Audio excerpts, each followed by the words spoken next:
চমৎকার একটি গোল ঠেকিয়ে দিলেন এই মুহূর্তে গোলরক্ষক মামুনুল হাসান। সে দুর্দান্ত গোলকি, খুব ভালো একজন খেলোয়াড়। এই মুহূর্তে চলছে খেলা, আপনারা দেখতে পাচ্ছেন যশোর নূরপুর স্টেডিয়াম থেকে সরাসরি সম্প্রচার হচ্ছে খেলা। আর আমি সাথে আছি মোহাম্মদ জাহাঙ্গীর হোসাইন, আপনাদের সাথে আছি সবসময় এবং সাথে থাকবো। আপনারা প্রত্যেকে এই খেলাটা দেখবেন এবং ভিডিওটি শেয়ার করে দেবেন, লাইক কমেন্টস করতে কেউ ভুলবেন না।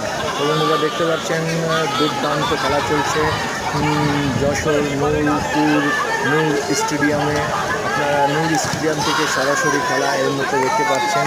খেলা চলছে, খুব ভালো খেলা চলছে এই মুহূর্তে। তো আজকের খেলার দুইটা দল হচ্ছে, একটা হচ্ছে যাদের প্রথম ছেলে আর যাদের প্রথম মেয়ে, দুই গ্রুপের খেলা চলছে। দেখা যাক বন্ধুরা আজকে কারা বিজয়ী হয়।